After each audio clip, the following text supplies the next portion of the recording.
This vlog series is about the beautiful places, culture, history, and the food that I was able to experience recently throughout southern Spain and Portugal. I hope you'll follow along and enjoy learning a little about these incredible places.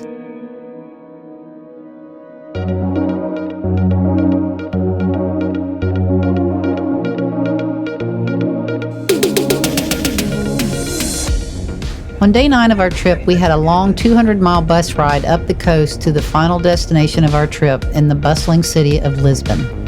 As with all of our travels, Jose broke the drive up with some fun adventures along the way. Our first stop was a beautiful vineyard for wine tasting, Santa Victoria. Established in 2002, the vineyard produces about 1 million bottles per year, 70% red and 30% white. On their vineyard, they grow 16 varieties of grapes, olives, and fruit trees. They water their orchards from the man-made Alquerva Lake at the base of the Alquerva Dam that impounds the river Guadiana. It is the largest in Western Europe and helps to supply water to the surrounding towns, businesses, and farms.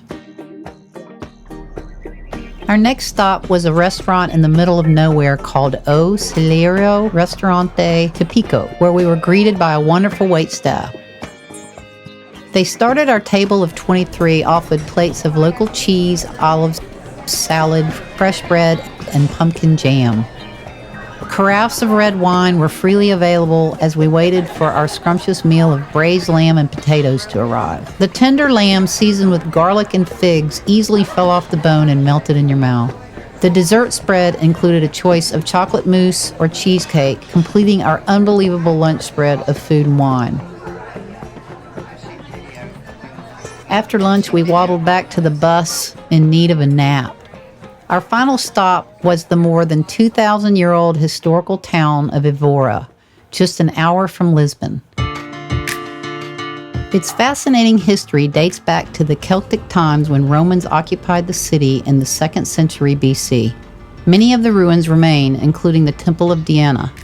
It's a charming town of cobblestone streets, whitewashed homes, and colorful tiles.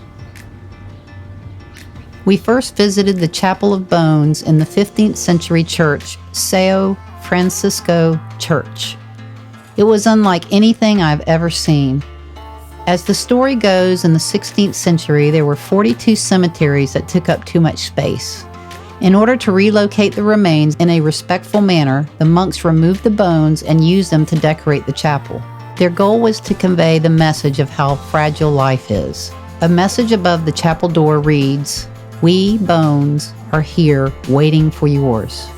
There are about 5,000 corpses that showcase skulls and bones embedded into the structure. In the moment, all I could do is stand there and just look. It was absolutely intriguing. We walked around the town before getting onto the bus for Lisbon.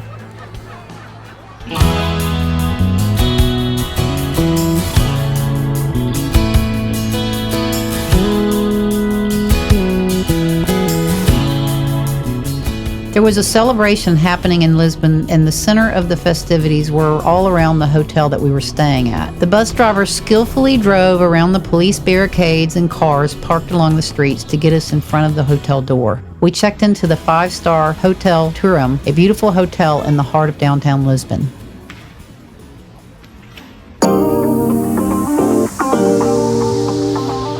Lisbon is one of Europe's oldest cities, dating back to 2005 BC, when it was first invaded by the Romans. It is the capital of Portugal, despite there not being any official documentation on record. In 1255, it was declared so by King Alfonso III. In November of 1755, a series of earthquakes hit the city, causing fires and a 20-foot tsunami that killed more than 30,000 people. You can see the early Roman influence all throughout the city and some of the oldest buildings and structures, like the aqueduct from 1748 that supplied drinking water to the city up until the 1960s. It was late by the time we cleaned up, but we walked around the bustling streets with the sounds of laughter and partying to find a spot to eat. Jose joined our small group as we shared salad, pizza, and white sangria. Before heading back to the hotel, despite my being stuffed to the gill, Jose talked me into joining him for some ice cream. The line was out the door, but it was well worth the wait. As I settled into my comfortable bed, I could hear the sounds of people partying in the streets late into the wee hours of the night. I felt a little sad that our travels were almost over, and I wished I had more time.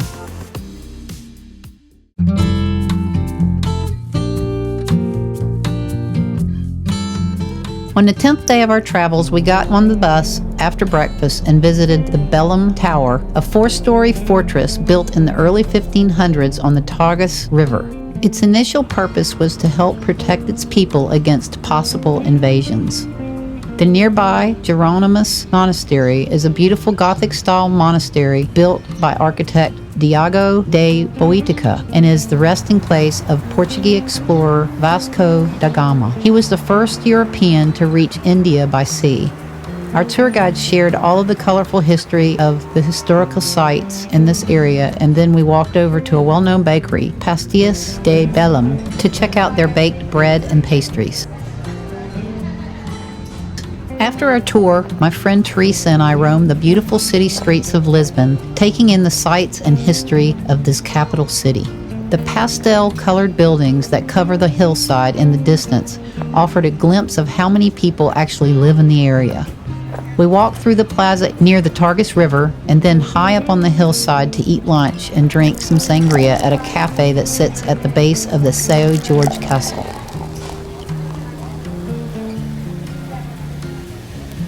On our way back to the hotel, I was drawn to a store called The Fantastic World of Portuguese Sardines.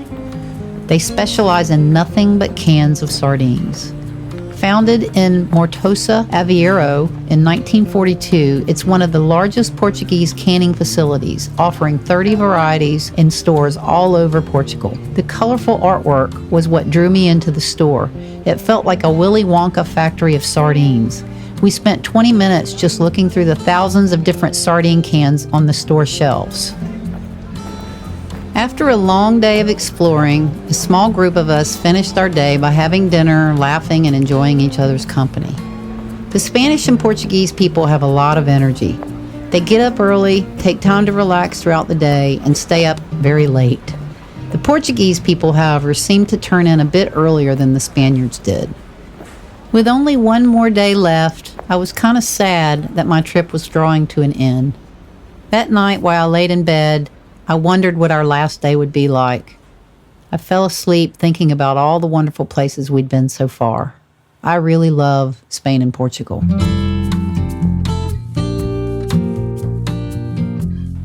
After breakfast on our final day in Portugal, Jose took us by bus into a wonderful resort town about 5 miles outside of the city of Lisbon called Sintra. The narrow spiral 2-lane road winded through the foothills up the hillside among the beautiful pastel-colored villas. The road was packed with cars and buses, and at one point we sat for 15 to 20 minutes wondering if there had been an accident. With no way to turn around, I was worried this might be a disaster of a day, but eventually we made our way up to the top where the 9th century Pena National Palace was located. This colorful palace, painted in bright red and yellow colors with unbelievable views, was absolutely magical. As we started our tour, I felt as if I had stepped back in time once again. It was completed in 1854 as a dedication to Our Lady of Pena as a medieval chapel. King Manuel I later built a monastery and donated it to the Order of Saint Jerome. In the 18th century, it was severely damaged by the Great Lisbon earthquake, but the chapel managed to survive without being ruined.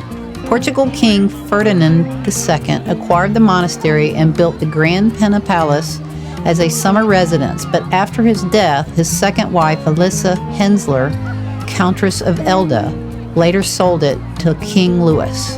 It was purchased by the Portuguese state in 1889 and later became a national monument and museum. This must-see palace had me daydreaming of the lives of kings and queens in a Bridgerton kind of way. After the tour, we rode back down the mountain where we enjoyed lunch in a small restaurant in Sintra. I had a ham and cheese toasted sandwich with potato chips and white sangria. This small little restaurant was tucked in the back corner off of one of the cobblestone streets surrounded by other restaurants and shops.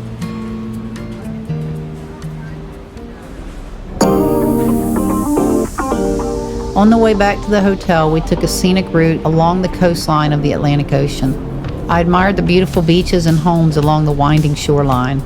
I went back to my hotel room to rest, shower, and begin packing for the journey home.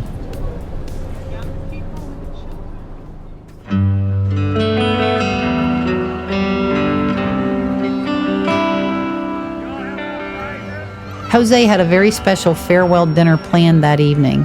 As our group met in the lobby and walked along the busy city street towards the restaurant, the Portuguese holiday was in full swing. Laughter and music could be heard all along the streets all around us. That night we arrived at the restaurant Evora, where Jose had arranged our tables to be set up outside on the lively festive streets in the center of the city. The wait team was friendly and accommodating, and the food was delicious.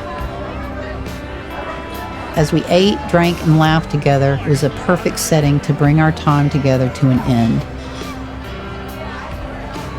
Our view from our table highlighted a famous elevator called the Santa Justa lift in the distance, and was beautiful under the summer sky of glimmering city lights.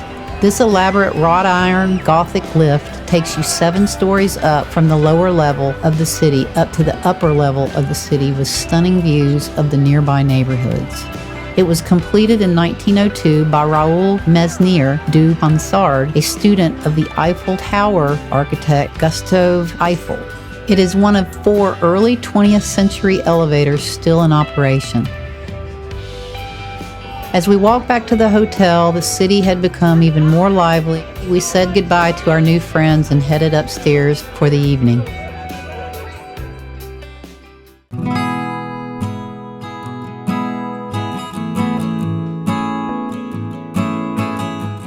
The next day, we rode the bus to the airport, and on the plane, I felt a little sad to be headed back to reality. I love how incredibly proud Spanish and Portuguese people are about their country and their culture. Their eagerness to share their knowledge and experience with visitors, and how much pride they take in recommending their favorite places to eat, drink, and explore. They really love food and are passionate about using fresh local ingredients while taking pride in their culinary traditions. They take the time to enjoy life and appreciate the simple things, like spending time with family and friends. Their deep sense of community and joy of being outdoors, enjoying the beautiful weather, is something I'll truly miss. They make time to walk to their local public squares and parks where they gather, relax, and socialize with others, something we Americans should learn to incorporate more into our lives more often. Overall, they seem to be happier and less stressed than we Americans do, and I know I will be headed back soon to discover more about their culture. Our flight back to Nashville, Tennessee had a long layover in Philly, but luckily there was no flight delays. Once I got home, I settled in, and I knew I had a lot of work ahead of me with the thousands of still and video images I had taken over the course of my travels. I will forever cherish the time I spent with my friends on this amazing trip. I will miss the food, the wine, and especially the sangria, which was different in every single place because it was always freshly made, and it was like a stew of personal ingredients. If you have never been to Spain or Portugal, you're missing out on something wonderful, something magical. Check out Jose Aznar's future trips at Worlds of Spain, or book a flight and go explore on your own. Thanks for following along, and if you liked any part of this series, leave me a thumbs up, please subscribe, and share with your friends. I'd love to hear more about your experiences in Spain or Portugal.